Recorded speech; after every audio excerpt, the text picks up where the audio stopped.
Welcome everyone to our webinar on CMMC 2.0 in 2025. I'm Scott Dawson, President of Core Business Solutions and your moderator for today's session. CMMC has gone through numerous changes over the past few years, but we're here today to give you the latest updates on CMMC so you can be prepared for the future. We'd like to take this opportunity to thank our co-sponsors for promoting this event today. We have numerous MEPs and Apex accelerators co-sponsoring our webinar today. Your local Apex accelerators are available to bridge the gap between your business and the government. Apex accelerators are here to assist you with local, state, and federal contracting. MEPs provide the tools and resources to help U.S. manufacturers succeed. Each center connects manufacturers and government agencies, universities, and research facilities, and trade associations that foster growth and innovation. Contact your local Apex Accelerator or MEP for more information on how they can help your business succeed. And today I'm joined by Rick Crick, Director of Security Solutions here at Core Business Solutions. Hello, Rick. Hi. Great to see you. And Rick has been working hands-on with CMMC for more than 4 years? Correct. Okay. Well, it's going to get started here soon, you would think, right? All right. Well, Rick, as we get started here today, let's start with kind of the basics, because I know with especially our new co-sponsors today, they're bringing in folks who maybe haven't seen our series in the past. And it doesn't hurt for everyone to kind of get a refresher on kind of the building blocks of CMMC. So if someone is hearing about this for the first time, can you talk a bit about what CMMC 2.0 is and why it exists? Sure, I'd be happy to. Well, CMMC 2.0 is the DoD's cybersecurity framework to protect FCI, the Federal Contracting Information, and to protect CUI, that controlled unclassified information. Right. So that's what we're protecting. It requires the contractors, the defense contractors, to have this certification in order to bid on contracts. So that is part of the requirement. And really it is to strengthen security across the entire defense industrial base. It is based on the NIST 800-171. Yeah. So those requirements for handling sensitive information, i.e. CUI, is indicated in that requirement. Yeah, and NIST 800-171 has been a requirement for years in the DFARS regulations. And until now, it's been, shall we say, an honor system to put things in place and ensure that you're meeting the requirements and audit yourself, as it were. But the government has basically said there hasn't been enough progress made in actually implementing those requirements and reaching the levels of security. So now they're putting the assessment process in place, which is what CMMC is. Correct. To ensure that those requirements that, frankly, government contractors should have been meeting, but now the government says, now we need to check. And that's really what it's all about. Yep. But more important than that, it's about security and security of our nation, security of our war fighters, and security of the companies that implement. So how does CMMC help at those different levels of security? Well, on the national security level, it helps protect this sensitive information from the bad actors, those adversaries that are trying to steal that technical information that could jeopardize or put our troops in harm's way. Yep. It can impact the supply chain negatively. So once again, overall, it helps the industrial base just to overall strengthen their solutions, protecting their data so that it doesn't get out into the bad actors' hands, if you will. Yeah, so it's not really just compliance for the sake of compliance. No. But it really is about mission critical cybersecurity outside of, shall we say, the top secret or classified programs that have more stringent requirements than these if you're going to handle that level of information. So this is unclassified, as you said, yet information that needs to be controlled, and this is the means of control, is by implementing the NIST requirements and following up with CMMC assessments. Now, Rick, they call it CMMC 2.0 as if it's new and improved, right? But what's with the 2.0 name? What does that mean? Yeah, they started out, the initial CMMC program was a 1.0. Yeah. And that was out for a number of years, basically back in 2020, I believe it was. Right. It came out, and they made some changes to it. They reduced some of the number of requirements for that, and it kind of was a reset, if you will, for the CMMC program. And so that's a little bit of the history with that. So. Yeah. Well, and it used to have 5 levels and a lot more complications to it. And they said, let's take another look at this and see if we can't streamline it, particularly for small businesses to better understand what's needed.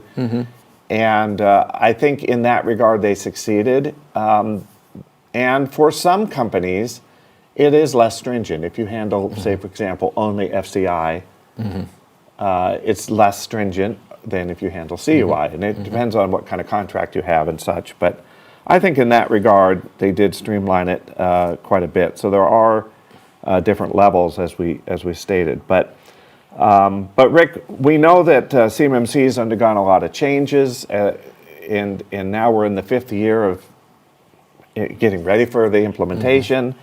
It's been a long road. 2025 appears to be the year when this is going to go live, as we say. So talk us through the current status. Where are we? Well, back in December 16th of 2024, they released the final rule, or the 32 CFR Part 170, and that made CMMC official. Okay. So a stake was put in the ground, so to speak, saying, okay, now it is the rule. However, there still is a second part to that. And that is the CFR 48 Part 252, which now basically what that does is says that the contracting officers, we can put the CMMC in actual contracts. That's not been approved yet. That still is in the process. So while the final rule has come out for CMMC, we can't put it in the contracts until that CFR 48 is approved and ratified. And at that point, we can add them to the contracts. Depends who you listen to. They're thinking, in the fall, maybe, September time frame, the last quarter, maybe, it will be there. We don't know. They have to go through the proper steps to get that approved. So it's coming. Yeah. It will be here. The exact day and time we can't say, but we know it's going to be toward the latter part of the year. Yeah, there really hasn't been any indication that we've seen that CMMC is being delayed or postponed or changed because there's a new administration. In fact, they've increased some of the resources and the leadership team. They brought back some folks who were part of the original rollout.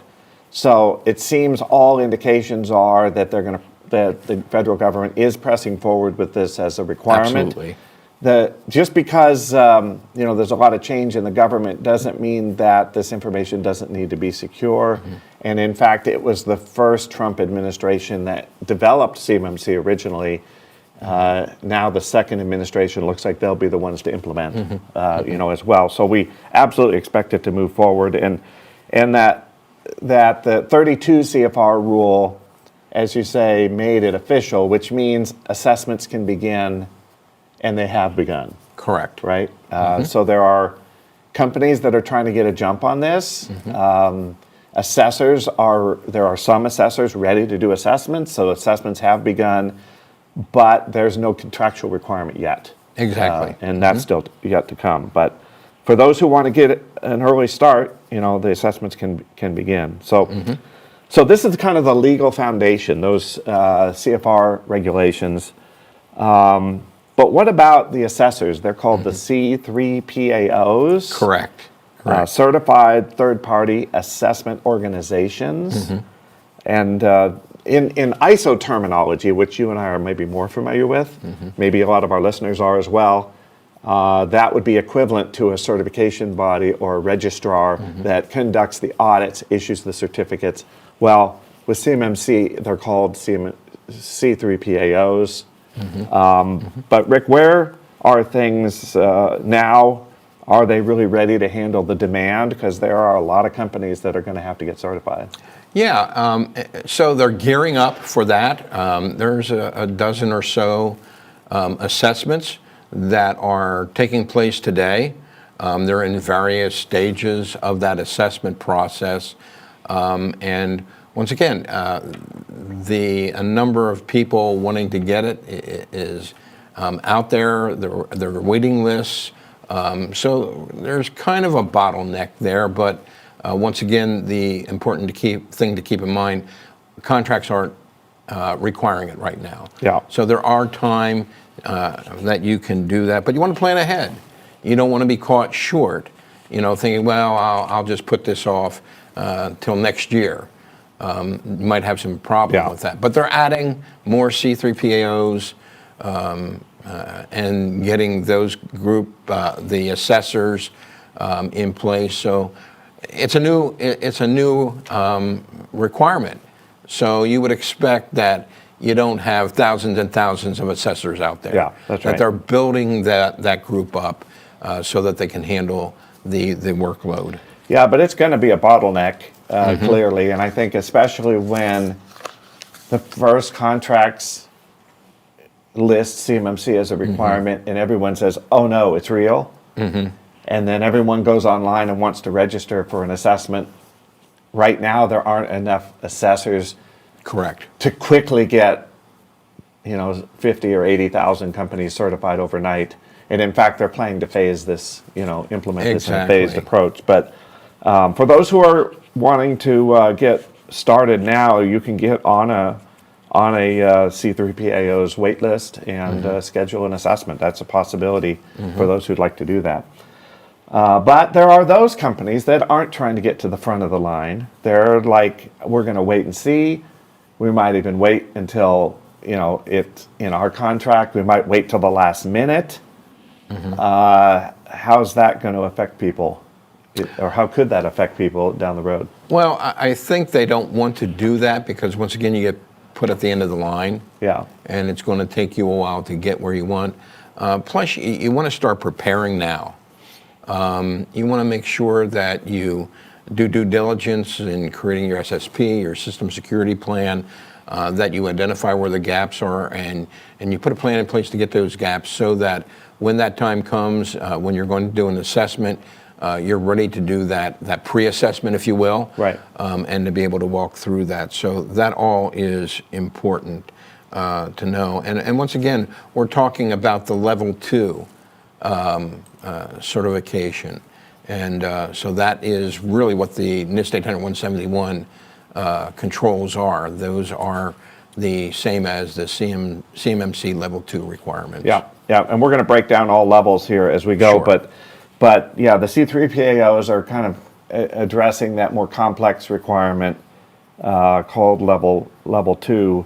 And so the answer, can companies get a CMMC level 2 certification today? Well, you can if you get in line. Yeah, yes, that's true. Yeah, that's basically it. All right, let's talk about what's called flow down requirements.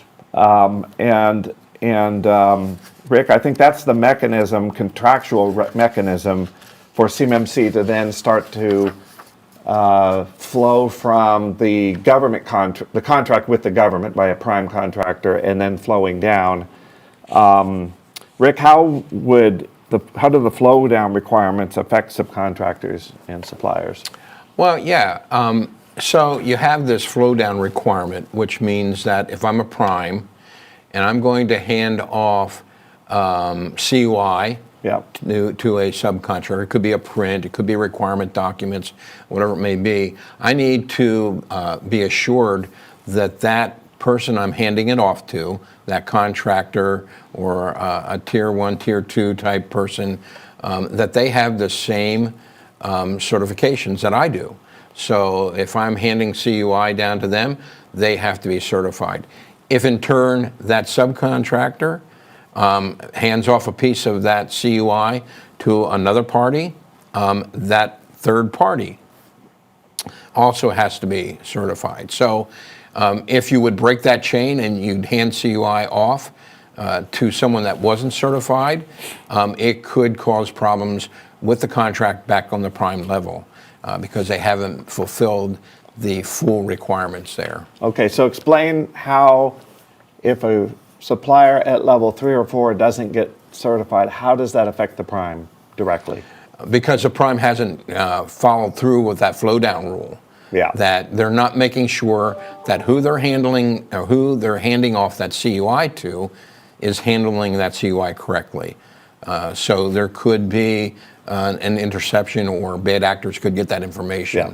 Yeah. So they're not adhering to those rules. Yeah, so you have to not only look at your own certification, but you have to consider who are my business partners, who are my suppliers, is information that needs to be protected being handed just in the normal course of events. I may need to supply prints or drawings or technical information of some sort, need to flow and hand that down to a supplier. I have to put CMMC as a requirement into my subcontract contract. It's actually a copy and paste from the DFARS regulation. Right. Copy and paste, put it into my contract so that it becomes a requirement then for my supplier and then on down, right? Exactly.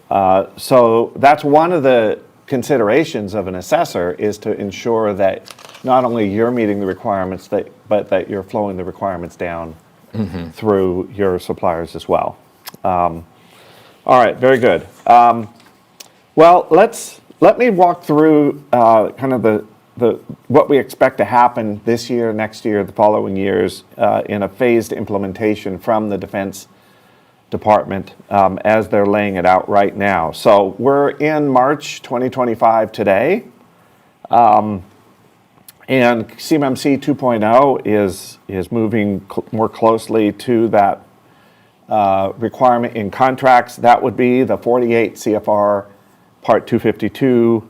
That's the regulation, the federal regulation that will state to contract officers which certification level to insert into which contracts. So there's going to be some rules about that. That 48 CFR Part 252 rule is not for companies, it's for the contracting officers, it's for the government. The rule that affects companies is the 32 CFR. The rule that affects the government is the 48 CFR, and that's the trigger basically to start to implement in those contracts. So mid to late 2025, we should expect to see that 48 CFR rule be approved, and then later in 2025, we're expecting those first contracts to have CMMC requirements in them, and they'll start with a few and then gradually start to expand that as they go.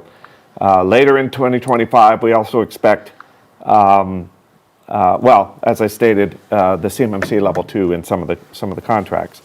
Then in 2026 through 2027, they'll start to scale it up, roll it out into further contracts, and all along increase the number of C3PAOs that are available to try to reduce those bottlenecks. This is kind of a timing challenge leading to 2028, when they're then expecting all contracts to have the appropriate CMMC certifications in there, and then going forward, that'll be a normal course of business from the Department of Defense. So I think the key two takeaways here are there is a phased implementation. It won't hit all contracts all at once. There's no physical way to get all those companies certified all at once. So they have to phase this out. And that what's coming is the question of eligibility for contracts. You're going to be eligible if you're certified, and eventually ineligible to participate in any defense-related contract if you don't have the appropriate certification. So I think that's the warning and the concern, and why it's important to to be learning about this. And we have a record number of people in the session today, and they're all wanting to learn about this, Rick. Which I think is great. And if you're with a small business, I think that's important. So what does all this mean for small business, Rick, the fact that this is coming pretty fast? It means that you want to get started. Yeah. You probably should have already got started on this. Right. But you want to be working toward making sure that you have all of those practices addressed, or that you at least have a roadmap to get those addressed in the near future, because it is coming.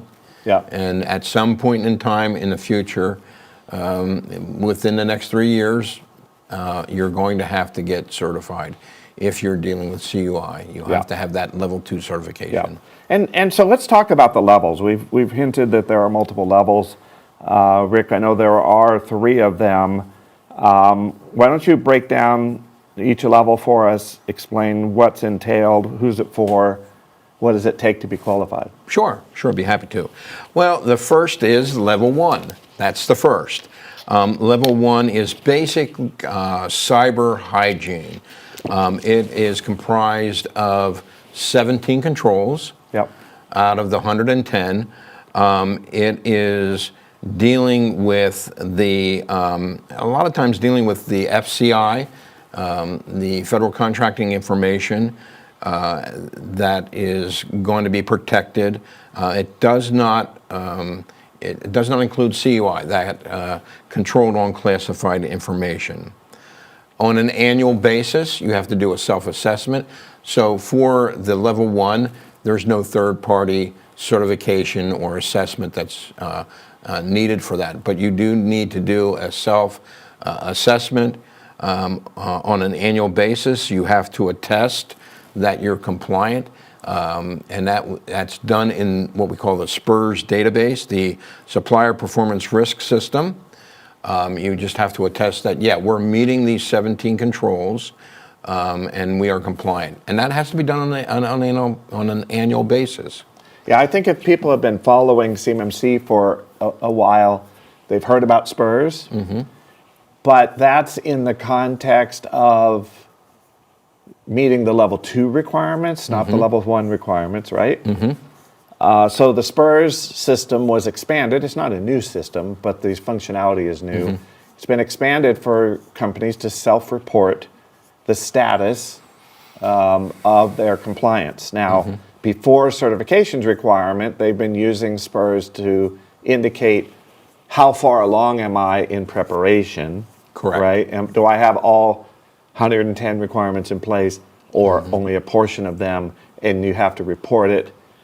And then they've already implemented that annual cycle, right? So now they're going to be expanding SPRS to not only have self-reporting of your level 2 status, but also level 1. Which affects a lot more companies. Majority of defense industry companies don't handle technical information, sensitive information. They just have contracts. So that contract information, federal contract information, FCI, is what needs to be protected in a system, a computer system, that has 17 protections in it, 17 controls. But they have to self-report or self-attest. So, Rick, what's the implication of, I guess, not keeping that attestation up to date in the SPRS database? Yeah, and actually, recently they updated that SPR database so that it accommodates, the level 1, level 2, also NIST, because NIST doesn't go away. Yeah. until CMMC is fully implemented, some contracts you'll still have to meet those NIST 800-171 controls. Yep. But if you don't do due diligence, if you don't have a score, let's take that one first. If you don't have a score in the SPRS database, then you can't be awarded a contract or work on that contract. So that means could lose some revenue there. Yeah. Secondly, if you don't keep it up to date on an annual basis, you don't update your information. In particular, what was the last date that I did my assessment, my reassessment? If you don't keep that up to date, then you may not be eligible to work on a particular contract. And I've seen that now with a couple clients. They got a rejection notice or whatever you want to call it from the contracting officer saying that they're not eligible. And what do you mean? Well, you didn't do your annual review and update the information in your SPRS. So they are checking that SPRS database to make sure that you are staying up to date with that. Yeah, and the other thing, keep in mind on the SPRS, well, two things come to mind with the SPRS database. One is its purpose is to inform the government as to your status. Mm-hmm. It doesn't inform your prime contractor. Correct. It doesn't inform your customer unless you have a contract with the federal government. So that's just one thing to keep in mind. The contracting officer has access to the information, but they're the only ones who have access to that information. Correct. And you may find that if you're working for a prime contractor like Lockheed Martin or Boeing or one of the large defense contractors, they'll separately ask you for status. And you can't just say, well, look in the SPRS, because they don't have access to it. Mm-hmm. That's why they're asking. The other thing is the information has to be accurate, not only updated, but accurate. And the Department of Justice, I don't know why we wanted to bring that happy news up today, but they do watch for fraud in this system. And if you're not being, reporting information with integrity, it could lead to charges, of fraud from the federal government. So these are, serious requirements to address a serious problem in the nation. So just being aware that you have to be honest about that. All right, that's level one. That's level one. Let's go to level two. Level two then is dealing with the 110 controls, which are all meant to protect that CUI, right, that controlled unclassified information. So the same type of things apply as applied to the level one, in that on an annual basis, you have to review the information that you put into the SPRS database to make sure that is compliant.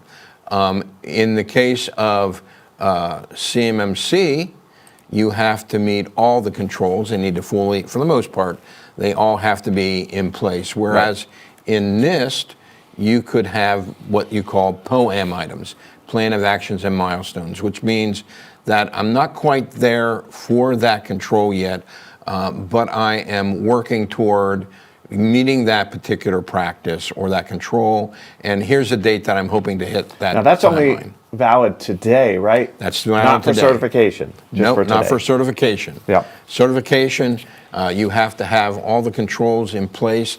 Now they do allow for certain one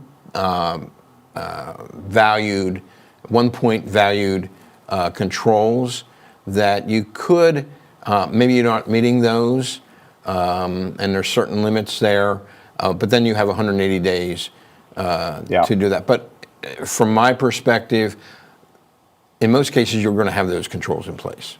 So what you don't want to have is a weighted value of 5, right? And now you have problems with your So certification. if you're handling FCI, you'll need level 1. If you're handling CUI and FCI, because all federal contractors have federal contracts, so therefore they have information related to the federal contracts, otherwise known as federal contracts. So that's everybody. Add on to that things like drawings and technical information and test specs and other kinds of information that's more sensitive. That's level 2, but there is a level 3. What's that? Yep. Well, the level 3 is for that highly sensitive information. It is that information that is critical to the government. It's a little bit more critical than the level 2 that you would be handling typically. So once again, that's going to be a very small subset of the industrial base. Yeah. And there are about 24 more controls added to that on top of the 110 that you have. Unlike level 2, you have a third-party assessing group, the C3PAOs that would assess you and issue your certificate. In a level 3, you have to have the DIBCAT. They're the ones that will be doing the certification for that level. So the C3PAOs don't do a level 3 assessment. That would be the DoD that would be responsible for that. Yeah, so it's the government itself doing the audits for level 3. Correct. Mm-hmm. Yeah. So all right, let's put a diagram up on the screen because I just want to make sure everybody's clear about the levels. So Rick, walk us through kind of the basics to determine which level might be applicable. So we're looking at CUI. So we start with that CUI. If you're not handling CUI, then level 1 is what you would be at. Right. If you say, yes, I am handling CUI, then you are looking at the next step. Is it highly sensitive or isn't it? If it isn't highly sensitive, then you're looking at a level 2. If it is highly sensitive, then you're looking at a level 3. So it's based on the CUI, if you have CUI, and then the sensitivity of that CUI. All right, Rick, we have a question from a listener here, very relevant to this topic. Does it matter whether or not we handle CUI now? If this will be a requirement for contracts in the future, shouldn't we get up all the way to level 3 anyway? Good question. Once again, that level 3 is going to be rare. Yeah. And it is a very, think of classified information. It almost rises to that level. It's a step below. It's a step below that. Right. And there's, from what I understand, there is a very small percentage of the DIB out there that would ever be required to that. And it's a tough certification. And you're looking, in most cases, in my opinion, you're looking at bigger organizations of the world. The Lockheeds, Boeings, Raytheons would be those individuals I would see would be up that level. But I think the majority of them, if you do a level 2, you're going to be in good shape. Yeah, I think that's right. But I think I also hear in this question, why wouldn't we just go to the highest level and cover ourselves by getting certified to the highest level? Shouldn't we all just aim for the highest level in the scheme? Well, the other part of that is you have to pass it. That's true. So it's going to be harder to meet those requirements. It's going to take more resources to meet those requirements. So once again, I think that's true between level 1 and level 2.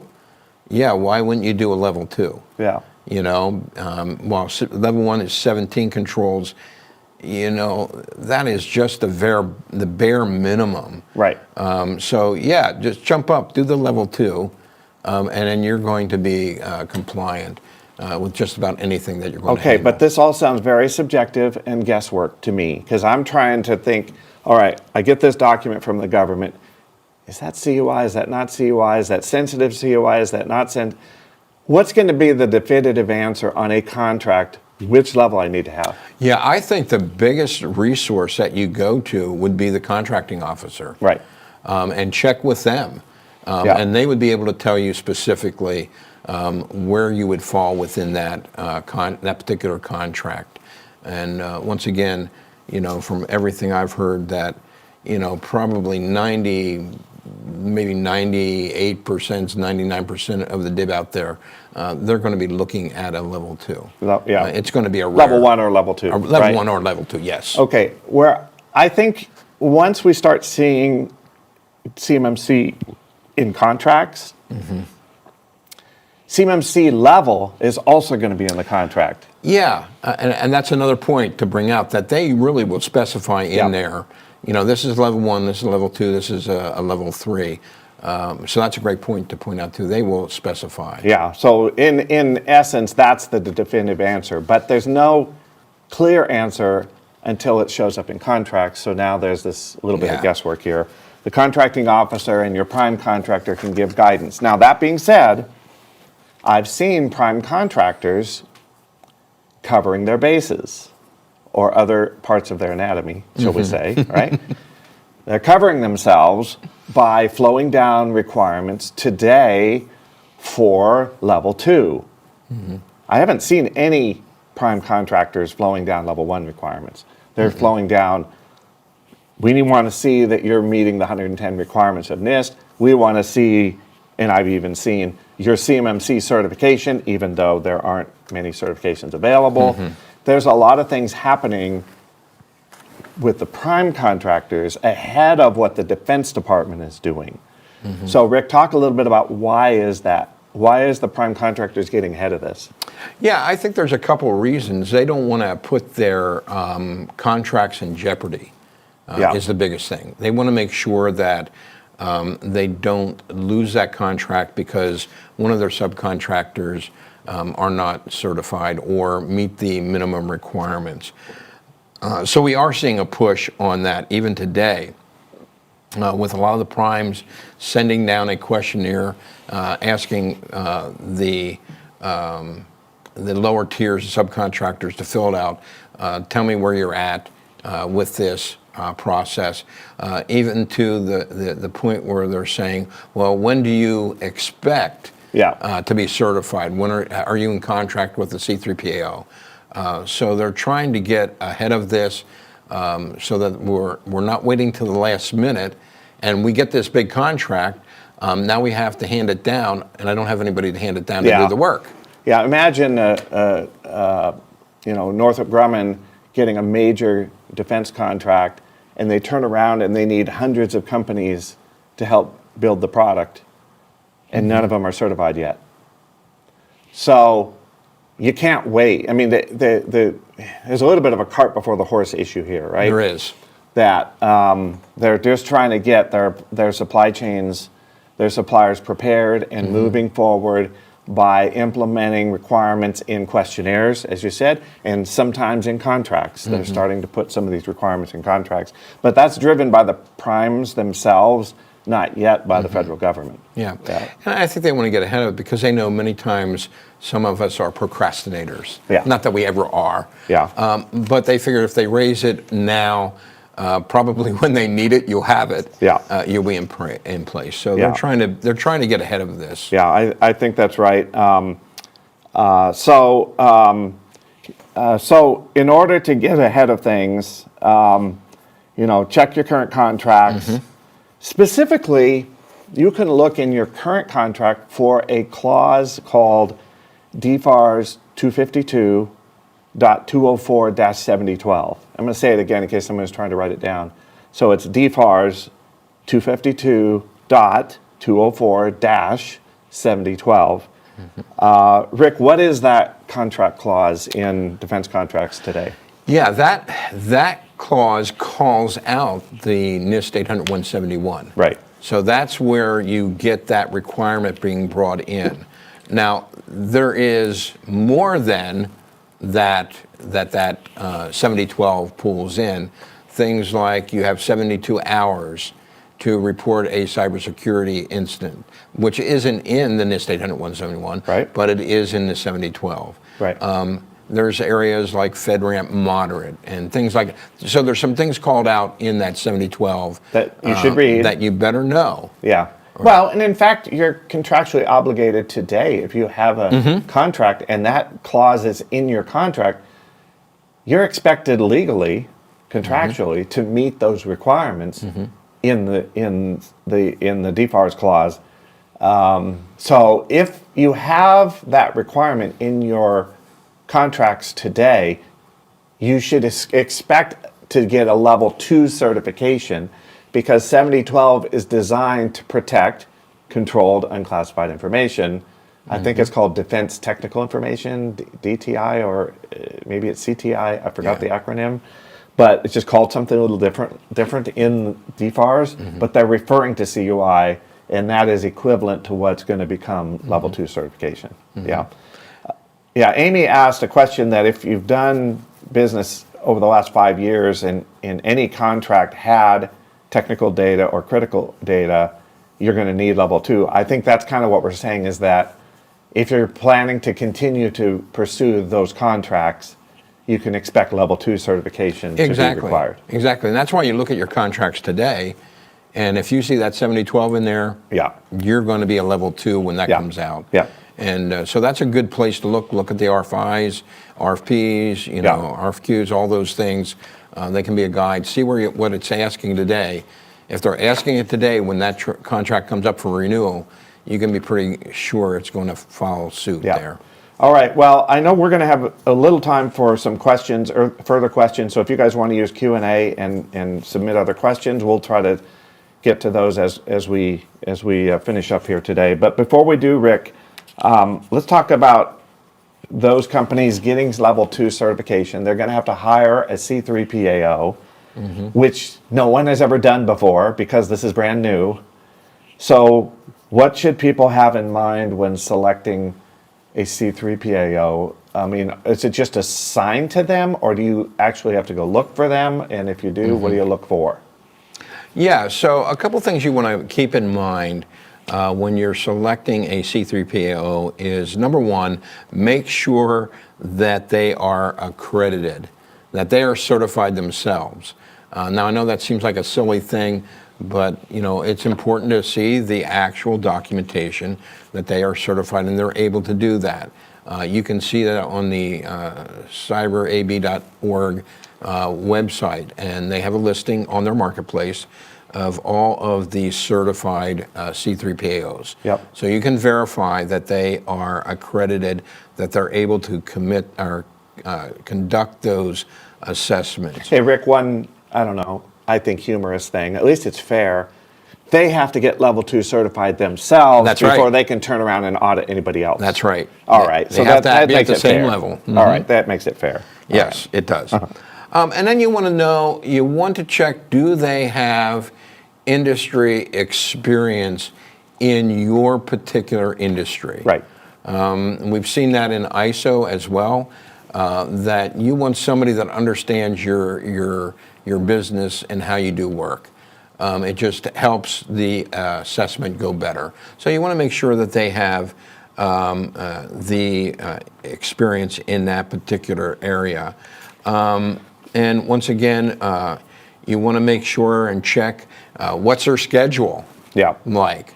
They all have different schedules. And if you're under a time crunch, you might want to see somebody that doesn't have a long list. So you want to check and see what their schedule looks like. And they're not all filled up for the next year. So you want to check that out. And then you just basically interview a couple of them. Get a good feel for that. And those are some of the things that you want to keep in mind. Well, they are a service provider. They're a vendor. You need to have a qualified vendor to provide this service, just like you would if you're getting an ISO 9001 certification and you're going to hire a consulting firm or a registrar, and they're going to be helping implement or certify your system, and it's a service and you're not maybe familiar with it. Talk to a few. How responsive are they? How clear are they in explaining things? How prompt are they in sending you documentation such as a quote request or getting back to you with questions? You're not going to get better service later than you do when they're trying to win your business. That's something I've learned with vendors, right? That's right. This is a chance to kind of get to know this partner that you're going to then be relying on for a successful certification. So just be careful. I think that's the question or the concern there. All right, Rick, one other area I want to talk about is what are some of the common issues that we've heard are coming up during these assessments, or I'll say the things that are tripping people up in these assessments? What should we be watching for? We can't go through all 110. No, but we could go through a few. And there's a number, but I think some rise to the surface more than others. Right. I think one of them would be multi-factor authentication, sometimes referred to as MFA. Right. And sometimes it is only partially implemented. And so that's what I see a lot, that on certain things we have it and we think these are the key areas and we only have to have it on key areas. But no, it has to be everything that is associated with that CUI has to have that multi-factor authentication. In any manner you're accessing CUI, you need to be using multi-factor authentication. Absolutely, absolutely. So that's one of the things that I see that people are missing. It's partially implemented but not fully implemented. Okay. Another would be is a poor identification of your boundaries or your scope. You want to be clear what is in scope, what is out of scope, where are my boundaries that I'm putting around where CUI can flow, who has access to CUI. So you want to be very clear in specifying these are the boundaries because you don't want that boundary to creep. So if you're not very specific, pretty soon you could be expanding it to areas that you didn't want it to be in. So be very clear. This is what we say is in scope. This is where our boundaries are. These are the people that are part of that boundary or part of that scope. So you want to be very clear of that. Yeah, and later this year we're going to dive into scope in detail. Yeah. It's one of the strategies in saving money. One of the questions came up, what's the average cost of certification? We're going to have a whole webinar on cost. I'm not trying to avoid the question, but it is somewhat complicated. Yes. It largely depends on how complicated is the audit. And the complication of the audit comes from scope. Right. So let's imagine only 2 people in your company ever access CUI. They're a designated team. They are using separate computers, separate system. Maybe they're using a cloud system, right? It's not, CUI is never landing on, you talked about flow, right? But it's never landing on, or it's never getting saved in, or it's never being received into your regular company network. It's in a separate network or a cloud system. Well, that's a decision a company could make if you have a really narrow scope and you only need a couple of people having access. What you'd not want to have happen is you prepared the computers that those people use and you didn't prepare the rest of the company because in your mind, CUI is never there. And the assessor comes in and says, well, show me how CUI is prevented from being over there. And all of a sudden now you're caught not being prepared because the scope, that's just an example. Yep. Scope is vital, probably one of the most important first steps in preparing.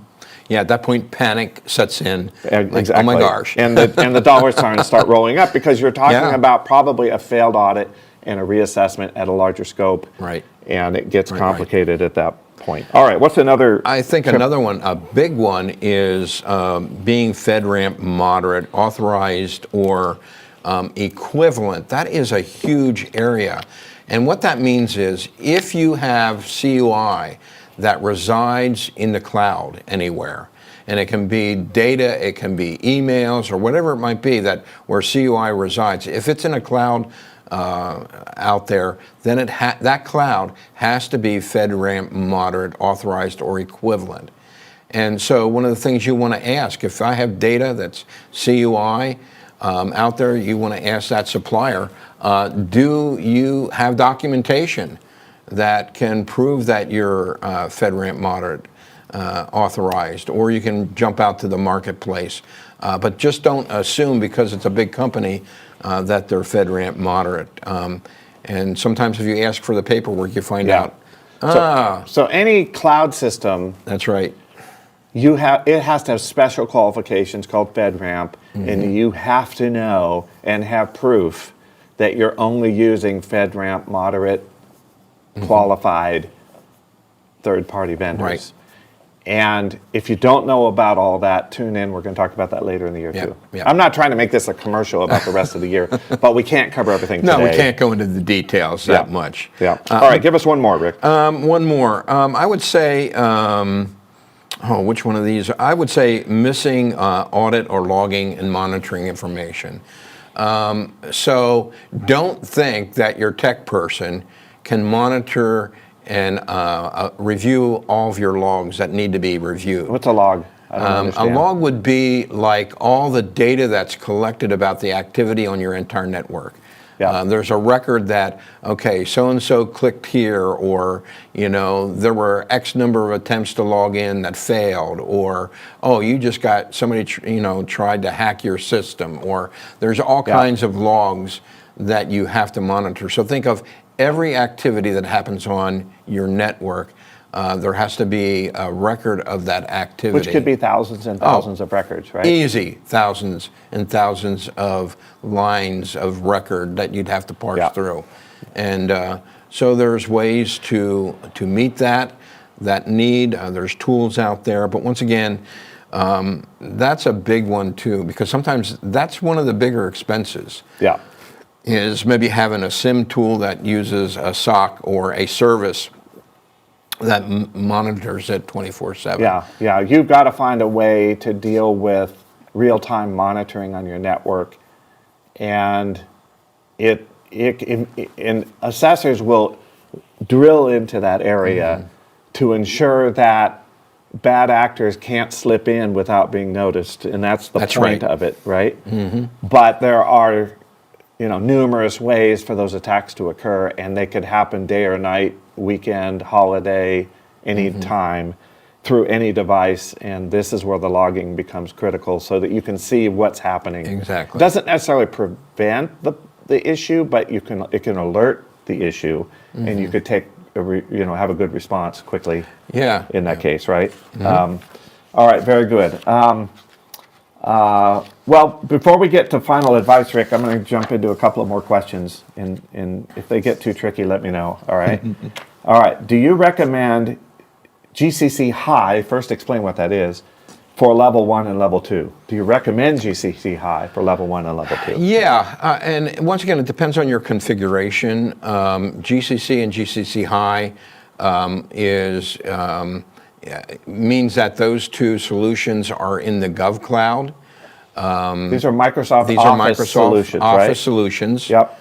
Office 365 solutions. And what it allows you to do for monitoring, that the Microsoft will participate in any forensic activity that takes place. Yeah. That's a big one right there. We know that the data that would be generated, that would be CUI, is in the appropriate storage. Yeah, FedRAMP requirements. Yeah. The big difference between GCC and GCC High is GCC High is ITAR compliant. Yeah. And the thing you want to keep in mind is that there is no transition between the two. You have to reinstall everything. Yeah, so if you're going to upgrade from GCC to GCC High, it's a pain in the neck and very expensive, so you kind of want to know going in, do I have ITAR requirements or not? Different requirement, international traffic arms restriction or something, regulation. But a lot of our customers who are doing defense work have ITAR requirements. But GCC is in the government cloud. Correct. And can be used for level 2 certification. It can be, yes. Yep. The commercial version of Microsoft 365 is not qualified for CMMC. Correct. So you've got to consider these higher, more secure environments if you're looking at level 2. I don't know if that's true for level 1. Is that true for level 1? Yeah. It gets a little tricky here. Because once again, if you would have your own Microsoft Exchange servers on-prem, then you could get away with all right, but if you're using cloud, if you're using cloud, you got to go to the GCC. All right. So if that wasn't clear, an anonymous attendee, that's what it tells me. Anonymous attendee asked the question, which is fine. But if you want more information, please send us an email. We're happy to answer that. Another question from May. If a separate network and a secure room was set up for CUI, which is pretty advanced to have a separate network and a secure room, And there's training required before a user can access CUI. This sounds like a dream world. This sounds like someone who's been working hard at this, right? Yeah. So there's a separate network, secure room, and there's training.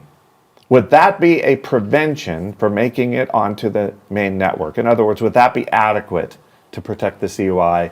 It's separate network, separate room, and there's training for people who are accessing it. Yeah, it depends. There are people that do that. We create a subnet that is separate from the organizational network. It does not have any internet access whatsoever. It is basically in its own little group in a room, and we're protecting it physically. You can make that work. But the moment you open it up to the outside, then you have some issues. Yeah, so you really have to have someone who has knowledge of the security configurations that are required. Exactly. Because I guarantee the assessor is going to know and be able to investigate if there wasn't something properly set up to keep it segregated. So I think, May, you're on the right track, absolutely. You just want to make sure the boundaries are really secure. And I think that Rick, it has to be documented very well. Yeah, the you have to make documentation sure the is a big deal. isolation is there. Yeah. Yeah, it's doable. Yeah, someone else was asking me about how do you get all the documentation and how do you get prepared, and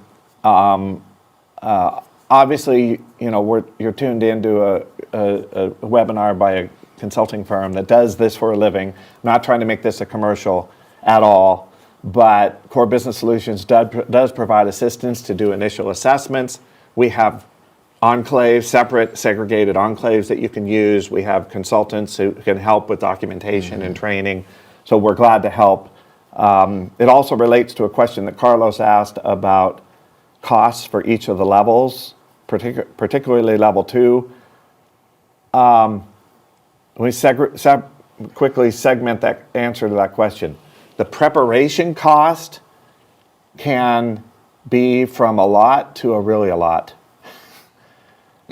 And it's 110 requirements that has to apply to all devices that have access to CUI and all people who have access to CUI. So if your scope is small, a few people, a little bit of CUI, a few devices, and it's separate, you can envision your cost would be less than if it's your entire company network and all of your employees that need access to CUI, it's going to be more. It's also a difference if you use a secure cloud environment, like an enclave I mentioned earlier, that's already set up for this, and it's a service that you basically purchase to use and keep all your CUI there. That can be a lot less expensive than a full migration and upgrade of your whole company network. But it depends on your business needs and how you use CUI. There's a lot of complicated issues there. So that's a very terrible answer, Carlos, to how much does this cost? But I, you hear insane numbers in LinkedIn or out on the internet, $100,000 or more to prepare, things like that. And I could envision that happening if you need to upgrade your whole company network. But there are much less expensive ways to do it if you can limit the number of people who need to access your CUI. And we're happy to talk to you guys about that. We're going to talk more about it later in the year as well. The other part of cost is the assessment, and that would be paid to the C3PAOs. We've already noticed there's a cost difference. They are charging different rates. There's no standard pricing on the assessments. So make sure you talk to more than one C3PAO and get quotes from more than one C3PAO. As long as they're qualified and they're in your industry, go with one that meets your needs better, and cost is a big factor. It also depends on scope and complexity, so it's hard to estimate. I'd say minimum, you're looking at $30,000 probably for the assessment. I don't know, I'm just wildly guessing, but I can't imagine it being much less than that because it is generally several days in the assessment. Maybe less, I don't know. But it could go up over 6 figures easy in a even a small to medium-sized manufacturing company. You have to, number one, if you're worried about cost, work on your scope. First thing to do. Secondly, decide where you're going to have your CUI. Is it going to be in the cloud or on your network? And then what are the gaps? What are all the things we have to upgrade to get us from here to there. That's kind of what's entailed in working on your budget. All right, Rick, that is what we have time for today. Any last advice you want to toss out? Don't delay. Yeah. Getting everything in place. Be working on it now. If you haven't started working on getting all your practices and controls in place, kick it into high gear and get them started now. And do your own internal audit. You have to have that SSP, that self-assessment that you have to have in place, a plan. That's going to be the first thing they're going to ask you for when you do an assessment. They want to see that system security plan. And be working on fixing anything that comes up as a gap in your system, and get ready. Be looking at the C3POs. Maybe you want to have some fact finding for C3POs.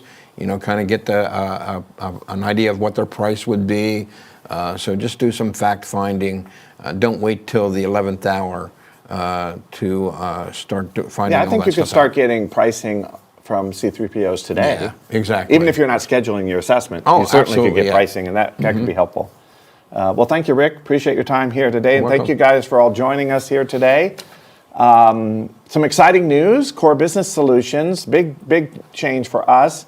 We have partnered with LRQA in the UK to expand our business, expand our reach throughout the US market in ISO compliance and CMMC. The fact that we're now part of LRQA does not change our relationship with our MEP partners or Apex accelerators. But speaking of partners, we really want to give a shout out to all of our MEP and Apex accelerators who really brought a record number of folks here today. I know there's a lot of interest in CMMC, so thank you so much to our co-sponsors. Thanks for helping us to share the CMMC education and compliance information with your customers. We're going to continue this series throughout the year. And thanks to all of you for attending our webinar today. So as we wrap up today's discussion, it's really clear that CMMC 2.0 is rapidly approaching full implementation, and early preparation is a key. And whether you're a prime contractor or a small business in the supply chain, now is the time to take action. And if you need guidance on assessing your readiness or choosing a C3PAO or preparing for certification, our team's here to help. So visit our website, which is thecoresolution.com, or contact us at the email information you see there below. Rick and I both have our emails there for you.